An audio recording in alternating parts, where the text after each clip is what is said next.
everybody. I'm Sally. And I'm Deanna. Yep. And we are your listing specialists here in beautiful Bellingham, Washington. How are you doing, Deanna? I haven't seen you in real life for 2 months. I know. Doing well. Good. Good. I know. We were talking about that. It's really the only difference in our business now is that we don't actually get to see each other in person, but everything else is kind of rolling along. But anyway, we are going to talk today a little bit about follow up with what we talked about last time about the recovery and what that might look like. And then Deanna's going to tell you a little bit about what's really happening in real time here in Whatcom County. Yeah, so I'm going to start with so last time we talked a little bit about the V-shaped recovery. And that meant that we came into this really quickly and that a lot of the experts, Goldman Sachs, Lehman Brothers, some of the big companies who have at their disposal, they have experts in the social sciences, the health sciences, economists, all of the expertise that's needed to figure out what's going on and to attempt to predict what a model that we might see going forward. So according to them, we were going into a V-shaped recovery. That's the last time we talked. They're still predicting that. There's a lot of other people who disagree with that. And so, we're not economists or anything like that, or sociologists or anything, but we on TV, but that's okay. That's right. But, it is important for us to try to understand these things because we are your advocates, right? And so we need to understand first so we can help you make decisions. Anyway, so last time we talked about the V-shaped recovery. Now they're talking more about, a lot of people are talking about a U-shaped recovery. So they polled 45 economists of varying degrees of expertise and experience. And 22 out of the 45 agreed that it would be a U-shaped recovery. 10 are still agreeing at the V-shaped recovery. And then some of the others, there's a smattering of others who were talking about checkmark recoveries, W recoveries, flying W recoveries, all of these things that had never been defined before as a recovery. So people are kind of coming up with the new terms to kind of describe what they think might be happening. But one of the things to keep in mind is it can't really be a U-shaped recovery because that means that we came into it slowly. You come into it slowly, you kind of bottom out, and then you come out of it slowly. Obviously, that didn't happen. It was a boom, drop off the cliff, right? Yeah. So it's still to be seen what will happen, but we have, as you all know, like I said before, it's a health crisis. It's now an unemployment crisis. It is an economic crisis because of the unemployment and people are not working and trade is not happening. But we also see on the other side that the government is coming up with these incentives and putting them in place fairly quickly now. We've got the new CARES Act that's coming into play. So there's two forces that are at work here, and we're not really sure at this point how they're going to play out. But what we do know is what's happening now and what opportunities are available now. I do want to say one more thing about that, is that every time we have a crisis like this that happens very quickly, especially in the real estate market, because that's where that's our world. Yes.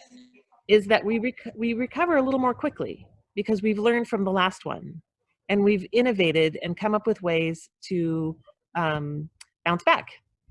Yes. And so in this case, our industry, I feel like, really innovated. Every state is different. They've had different rules for realtors in every state.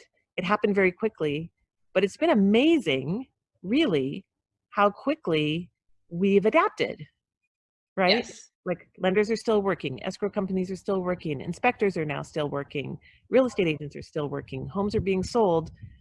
And it's all because we had learned from last time, or we were just really able to innovate really quickly. So it's been kind of exciting to see that happen. So again, we don't really know, nobody really wants to predict. I certainly don't want to predict what's going to happen in the future. I know there's always going to be opportunities no matter what happens, right? For people that are smart. And, but we do know is what's happening right now, right, Deanna? That's right. A little bit about that. All right. So yeah, so the local market, so our Northwest MLS, it covers 23 counties throughout Washington. And so we are in Whatcom County here, Bellingham. And so overall, in the entire Northwest MLS, listings from February to March increased. And year over year, I'm going to look at my numbers because I don't want to get this wrong for you guys. But right. Yes, exactly. Got to get it right. So in Whatcom County, let's just start with the median house price in Whatcom County is $407,000. Yeah. So in Bellingham, it's $469,000. So it's not inexpensive, let's say that. Home prices have not declined. They have actually risen from February to March, and year over year, we are up. Let me look at my numbers. Year over year, prices increase. And the thing is, our numbers for March and then April, they're not necessarily reflecting the COVID-19 crisis. So we'll be seeing this. These numbers are a little bit skewed because we haven't actually seen the result of what happened when everything got shut down and the governor's home state orders came. Essentially, like Sally said, we were deemed non-essential.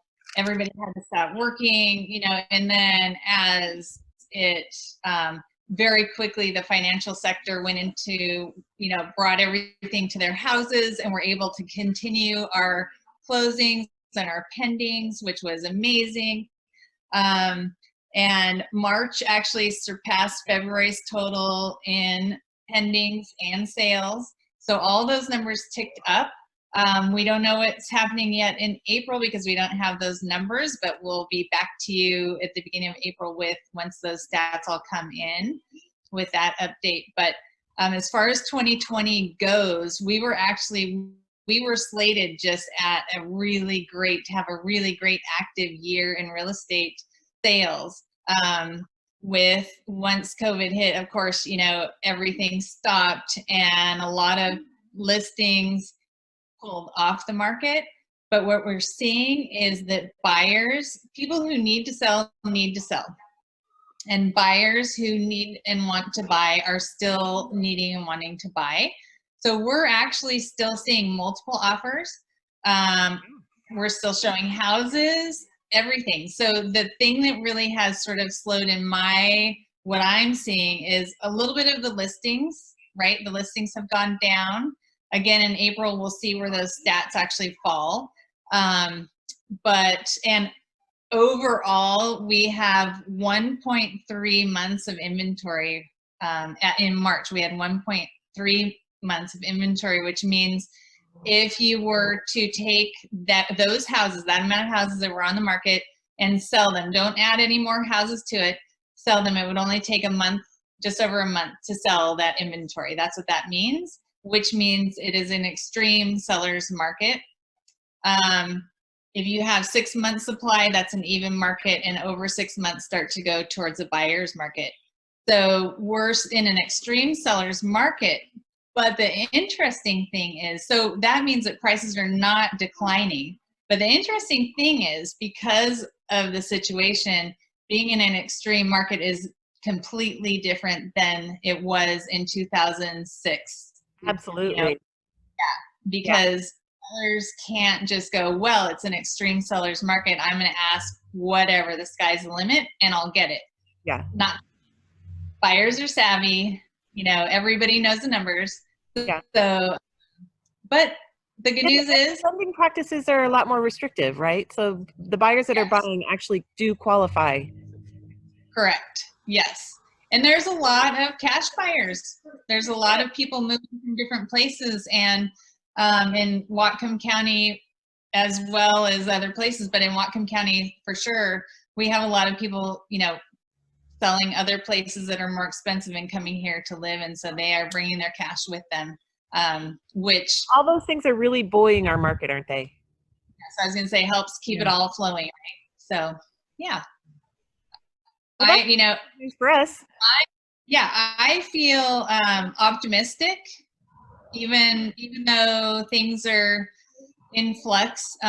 The real estate market, I feel really optimistic about it. So yeah, that's kind of my, That's enough for me. yeah. Yeah, well, we will continue to keep our eye on things, like Deanna said. At the first week of April is when all the numbers start, or excuse me, May, all the numbers start coming in for April, and we'll be able to get a better bird's eye view of what those stats look like. But from anecdotally, like from the ground level, what we're seeing, like you said, you were showing houses, and you were seeing a lot of people out there, and multiple offers, and yeah, you know, you got to come in strong, and you have to have your buyers ready to face that kind of a market. You know, the majority of sales in March were in the 400 to 450 market. Yeah. So that's where this activity is, but also surrounding that on both sides, it's still really active. Yeah. And even in the higher price ranges, you know, it's just active. So that one thing I will point out, the jumbo loans have been the most with this. So, which is unique, I think, because I think in the last downturn, the jumbo loans weren't necessarily that affected, but don't quote me on that because I don't know. But but this time I do know that the jumbo loans have been affected the most. So yeah, they're being, you know, like I said, lenders are being a bit restrictive. There's incredible interest rates, but you know, not everyone qualifies for those incredible interest rates, and so there's a varying degree or varying interest rates that people will get depending on their FICO scores and their down payments and all kinds of things. So they're being really careful. I want to say something that you told me today that I thought was really great, because like we've said before, Deanna and I take this very seriously. You know, we're staying at home, we're doing everything we can to you know, be good citizens, and but so I was really happy to hear that when you go out looking at houses now, you feel really comfortable. Yes. Because you feel like everyone's kind of got it down. Right. Yeah, and I feel like I've got it down. So, you know, I have my thing. I know exactly what to do to keep myself safe, to keep my clients safe, to keep the homeowner safe. And together it all works. So yeah, it's not difficult if you just do it right, if you just play by the rules. Yeah. Okay, well, very cool. So we'll be back in like the first week of April to talk about, or sorry, May. Yes, it's hard. Everybody. Yeah, whatever. Whatever, the next month. And then, so hopefully in between though, we'll have another video about another organization that's doing something great in the community we'll bring to you. Yeah, for sure. Okay. Yeah, everybody stay safe. Stay safe. Healthy. Yeah. And we'll see you soon. Give us a call. Oh yeah, subscribe, like. Oh yeah, comment. absolutely. Let us know what your questions are. Yeah, help us bring you the information that you would like to see. Exactly. But until then, bye. Bye.